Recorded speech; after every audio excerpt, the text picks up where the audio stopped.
Hello everyone, I am सुगम। Welcome back. तो कैसे हो आप सब? आई होप आप सब अच्छे होंगे।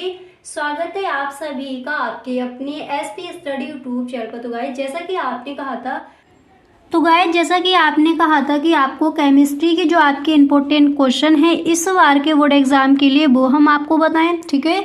तो जो आपके महत्वपूर्ण क्वेश्चन है उन पर यहाँ पर हम डिस्कस करेंगे, तो आपको ये वीडियो पूरा देखना है, ठीक है।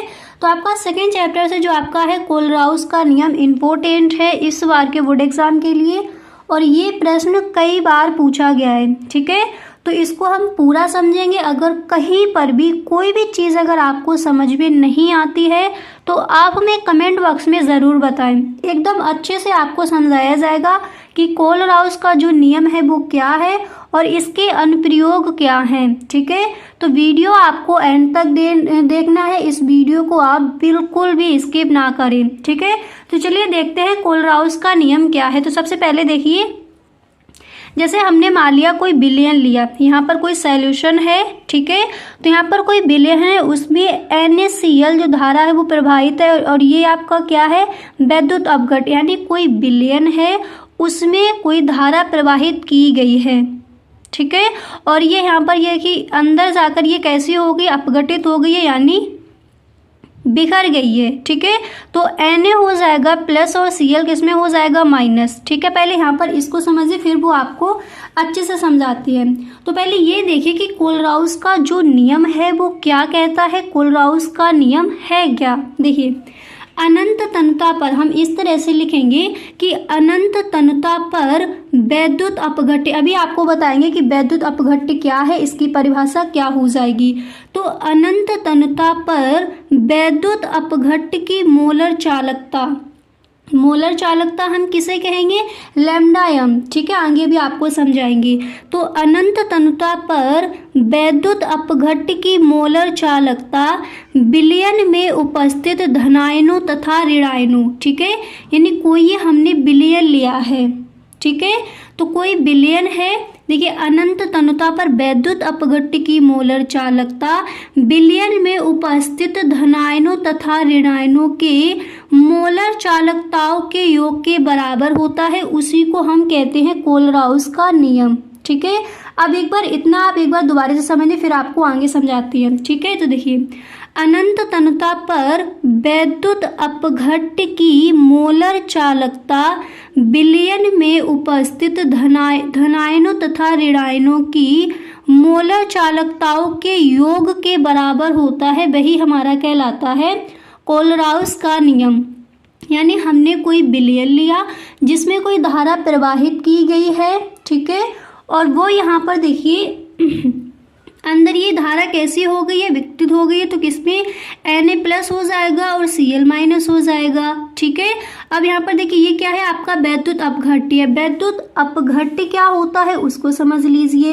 यानी वैद्युत अपघट्य की जो परिभाषा है वो हम किस तरह से लिखेंगे, पहले उसको समझते हैं, फिर कोलराउस का जो नियम है वो क्या कहता है उसको समझेंगे। तो देखिए, पहले समझिए कि जो वैद्युत अपघट्य है, तो वैद्युत अपघट्य हम किसे कहेंगे। तो देखिए, ऐसे पदार्थ जिनके जलीय विलयन में धारा का प्रवाह हो सके वही हमारा वैद्युत अपघट्य कहलाता है, ठीक है। यानी ऐसे पदार्थ जिनमें जलीय विलयन में धारा का प्रवाह हो सके, कोई जलीय विलयन है उसमें जो धारा है, ये धारा इसका प्रवाह हो सके, वही हमारा कहलाता है वैद्युत अपघट्य। अच्छे से समझ आ गया। अब एक बार कोलराउस का जो नियम था उसको देख लीजिए, फिर आपको यहाँ पर समझाएंगे, ठीक है। तो देखिए, अगर गाइस आपको कोई भी चीज़ समझ में ना आए तो please tell me in the comment box. देखिए, अनंत तनुता पर वैद्युत अपघट्य, ठीक है, अनंत तनुता पर वैद्युत अपघट्य की मोलर चालकता यानी लैम्डा एम विलयन में उपस्थित, कोई आपका विलयन है, विलयन में उपस्थित धनायनों तथा ऋणायनों की मोलर चालकताओं के योग के बराबर होता है, ये कहता है कोलराउस का नियम। यानी इसको हम इस तरह से लिख सकते हैं, यहाँ पर देखिए, यानी इसको हम इस तरह से लिख सकते हैं, लैम्डा एम बराबर NaCl, लैम्डा एम यानी NaCl अनंत तनुता पर वैद्युत अपघट्य की मोलर चालकता विलयन में उपस्थित धनायनों तथा ऋणायनों की मोलर चालकताओं के योग के बराबर होता है। तो यहाँ पर ये लैम्डा एम क्या हो जाएगा, ये हो जाएगा मोलर चालकता। यानी कहा गया है अनंत तन्यता पर वैद्युत अपघट्य की मोलर चालकता यानी लैम्डा एम विलयन क्या है, NaCl। ठीक है, तो विलयन में उपस्थित NaCl धनायन, तो इसको हम लिख सकते हैं लैम्डा एम धनायन और ऋणायन के, धनायन क्या दिया गया, तो धनायनों तथा ऋणायनों की मोलर चालकताओं यानी मोलर चालकताओं के योग के बराबर होता है। तो इसको हम इस तरह से लिख सकते हैं मोलर चालकता। यहाँ पर ये माइनस में ये दिया गया कि मोलर चालकता लिखा गया है। ठीक है, तो lambda M NaCl lambda N Na+ हो जाएगा। इसके बाद इसके योग के बराबर होता है तो हम कर देंगे प्लस लैम्डा एन, और यहाँ पर ये हमारा क्या हो जाएगा, जैसे कि हमें दिया गया था कि अनंत तन्यता पर। ठीक है, तो फिर यहाँ पर ये हो जाएगा Cl-। आई होप आपको समझ आ गया होगा। देखिए, अनंत तन्यता पर वैद्युत अपघट्य की मोलर चालकता विलयन में उपस्थित धनायनों तथा ऋणायनों की मोलर चालकताओं के योग के बराबर होता है। इस तरह से समझिए। ठीक है, यही हमारा कहलाता है कोलराउस का नियम। तो इसको हम इस तरह से लिख सकते हैं। आशा करती हूँ अच्छे से आपको ये क्लियर हो गया होगा। ठीक है, और वैद्युत अपघट्य हम किसे कहते हैं, हम देख चुके ऐसे पदार्थ जिनके जलीय विलयन में धारा का प्रवाह हो सके वैद्युत अपघट्य कहलाता है। ठीक है, इस तरह से। अब यहाँ पर देखिए कोलराउस के नियम के जो अनुप्रयोग है वो कौन कौन से हैं। कहीं पर भी कोई भी चीज़ अगर समझ में ना आए तो आप हमें कमेंट बॉक्स में ज़रूर बताएं। ठीक है, दोबारा से आपको पूरा समझा दिया जाएगा। ठीक है, तो देखिए कोलराउस के नियम के अनुप्रयोग क्या है। देखिए कोलराउस के नियम का जो प्रयोग है वियोजन की कोटि ज्ञात करने में किया जाता है। ठीक है, वियोजन की कोटि ज्ञात करने में कोलराउस के नियम का जो प्रयोग है, अनुप्रयोग है, वो किया जाता है।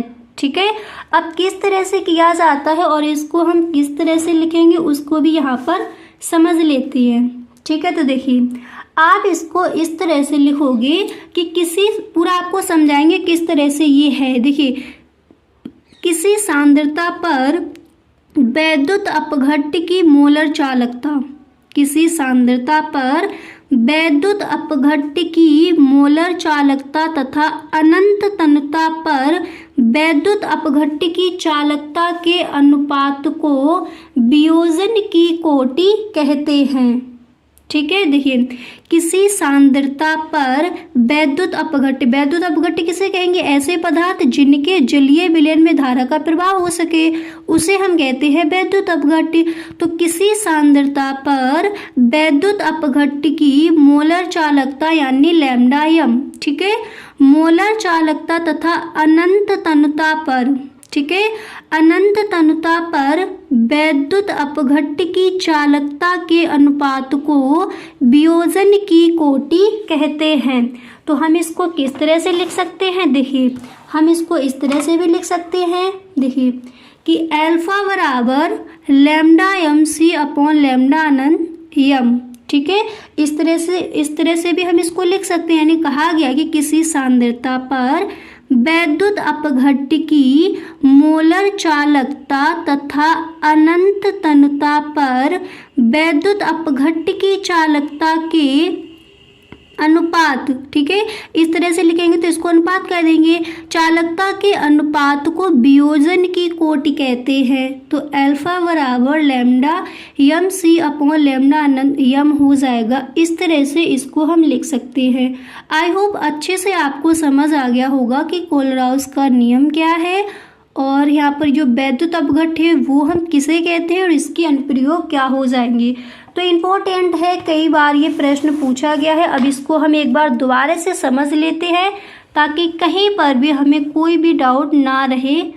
ये जो टॉपिक है आपका कोलराउस का नियम, इसको लेकर। तो देखिए कोलराउस का नियम क्या कहता है, अनंत तनुता पर वैद्युत अपघट्य मोलर चालकता यानी लैम्डा एम, मोलर चालकता यानी लैम्डा एन। तो अनंत तनुता पर वैद्युत अपघट्य किसे कहेंगे? ऐसे पदार्थ जिनके जलीय विलयन में धारा का प्रवाह हो सके, ऐसे पदार्थ जिनके जलीय विलयन में धारा का प्रवाह हो सके वही कहलाता है वैद्युत अपघट्य।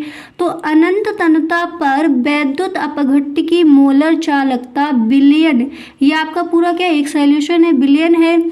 तो विलयन में उपस्थित धनायनों तथा ऋणायनों की मोलर चालकताओं के योग के बराबर होता है। यानी इसको हम इस तरह से लिख सकते हैं कि लैम्डा एम बराबर NaCl, क्योंकि यहाँ पर कहा गया था कि अनंत तनुता पर वैद्युत अपघट्य की मोलर चालकता, ठीक है, मोलर चालकता विलयन में उपस्थित, ये NaCl आपका पूरा विलयन दिया गया था।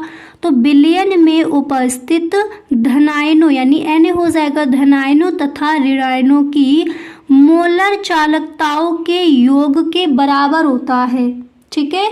तो वही कहलाता है हमारा कोलराउस का नियम, और इसको आप इस तरह से लिख सकते हो। इसके अनुप्रयोग क्या है वो भी यहाँ पर आपने देख लिए, ठीक है। तो आई होप ये वीडियो आपको पसंद आया होगा। इसी तरह से केमिस्ट्री के जो भी आपके टॉपिक्स हैं उन सब पर हम डिस्कस करेंगे, ठीक है।